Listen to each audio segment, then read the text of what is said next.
Assalamualaikum warahmatullahi wabarakatuh.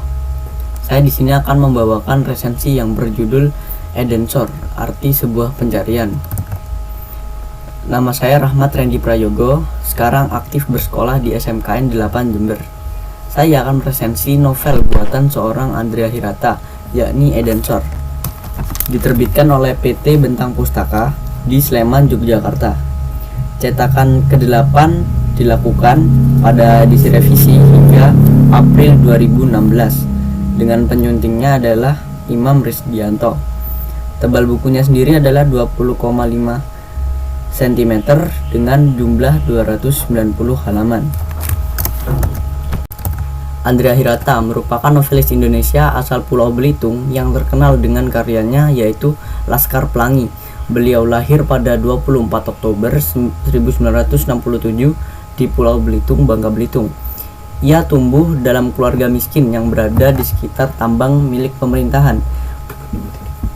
Kemudian beliau juga meraih gelarnya di bidang ekonomi di Universitas Indonesia, kemudian menerima beasiswa dari Uni Eropa.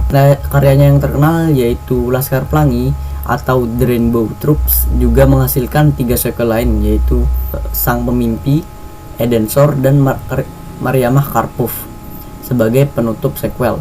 Berdasarkan karya tersebut, Andrea Hirata juga memasukkan pengetahuan dan pengalaman hidupnya sebagai seorang pengarang.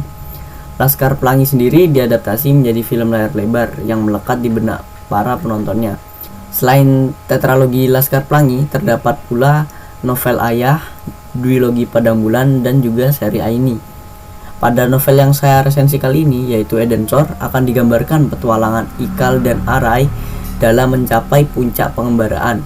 Di akhir bab nanti, Ikal akan menemukan apa yang dicarinya selama ini, penantiannya selama di perjalanan.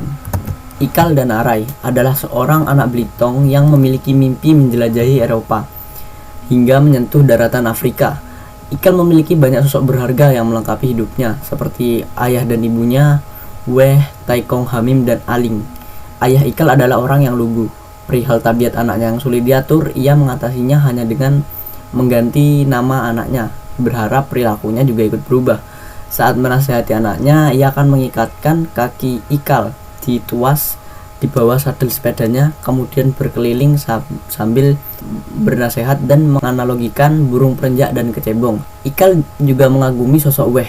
Pernah dia bersikeras ikut berlayar bersamanya mengarungi luasnya lautan hanya dengan menggunakan perahu dan layar. Weh sendiri adalah orang yang mengutuki hidupnya, namun memberikan arti penting hidup kepada Ikal. Weh sendiri memberikan keberanian kepada Ikal, mendidiknya menjadi seorang navigator alam dan membaca konstelasi bintang ke bintang. Dibekali dengan akhlak budiman dari guru mengajinya dan dorongan mimpi dari guru SMA-nya serta motivasi untuk mencari cinta sejati yang hilang, mereka pun berhasil memperoleh beasiswa dari Uni Eropa sejak merantau di Jawa dan kemudian melanjutkan pendidikan di Sorbonne, Prancis. Sampai di Belanda, mereka bertemu dengan Famke Sommer, mahasiswa jelita dari Universitas Seni Amsterdam, yang diutus mengantar Ikal dan Arai menuju penginapan. Sesampainya di penginapan, Famke Sommer tadi didesak oleh urusan yang penting sehingga harus cepat-cepat pergi. Sialnya, Ikal dan Arai harus diusir oleh John Wayne yang tidak bersahabat. Malam itu mereka berdua luntang-lantung di jalanan dan harus bertahan menghadapi suhu laut utara yang drop hingga minus 9 derajat. Untungnya mereka berdua diselamatkan oleh ide brilian seorang Arai yang rajin membaca buku sejarah.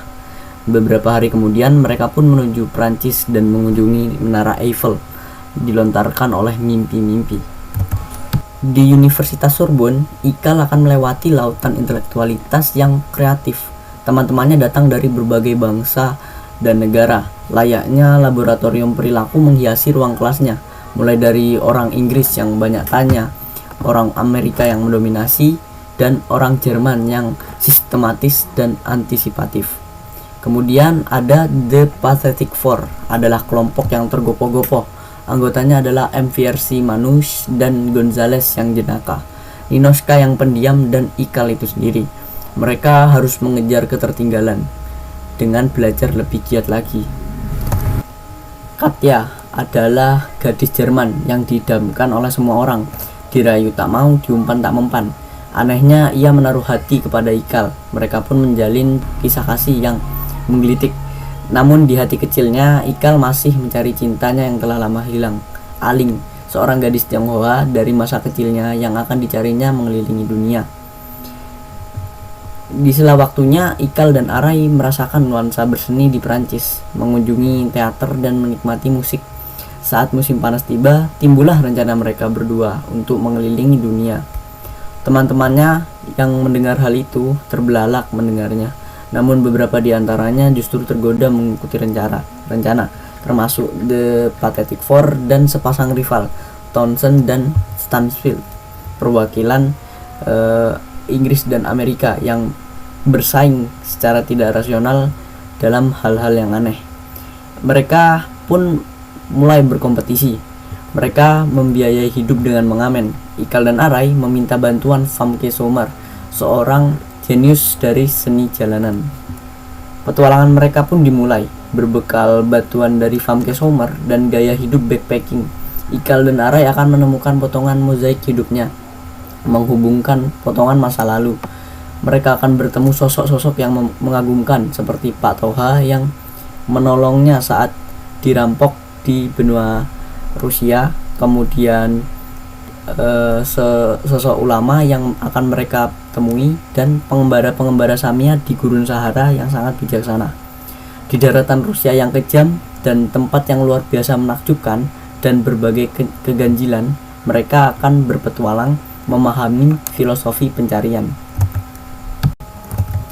Buku ini memotivasi pembaca untuk selalu bermimpi dan memantik semangat belajar, menggambarkan kegigihan Ikal dan Arai dan keteguhan hatinya di setiap perjalanan, serta bagaimana Arai yang berjiwa besar menguatkan orang-orang di sekitarnya. Novel ini menyuguhkan keindahan Prancis dengan penggambaran tempat dan cerita yang jelas, nyaman, dan detail. Diselipi humor yang tidak terduga, absurd tapi menghibur, seperti karya-karya sebelumnya seorang Andrea Hirata, yaitu Laskar Pelangi dan Sang Pemimpi. Di setiap babnya juga mengandung pengetahuan dan nasihat-nasihat dari pelosok dunia. Sebagai lanjutan dari dua novel sebelumnya, seorang Andrea berhasil merekap poin-poin penting, sehingga pembaca tidak perlu membaca dua novel sebelumnya tersebut untuk memahami alur cerita dari awal. Walaupun bahasanya lugas dan mudah dipahami, namun banyak istilah yang sulit dimengerti, belum lagi karena adanya campuran bahasa-bahasa asing. Bahkan sangat minim petunjuk istilah yang biasanya terletak di catatan kaki. Penggambaran lokasi dan geografi lumayan jelas, namun memusingkan bagi beberapa orang. Novel ini juga memperluas cakrawala pengetahuan pembacanya, memberikan makna kehidupan dan arti sebuah pencarian, membuka peluang seni dalam diri pembacanya dengan petuah-petuah budiman yang santun. Pembentukan karakter Ikal dan Arai semenjak persahabatan mereka di Belitung sampai di benua Eropa sangat kuat hingga melekat di benak pembacanya. Eden Shore adalah novel inspiratif yang menghadirkan perspektif yang positif sehingga memotivasi pembacanya. Buku ini cocok dibaca oleh siapa saja, terutama anak sekolahan yang sedang giat-giat belajar, menimbulkan semangat untuk bermimpi setinggi mungkin. Bermimpilah karena Tuhan akan memeluk mimpi-mimpi itu. Salah satu kutipan inspiratif dari buku tersebut. Sekian dari saya. Maafkan apabila ada kesalahan kata maupun perbuatan dan kekurangan dalam pembuatan video ini. Wassalamualaikum warahmatullahi wabarakatuh.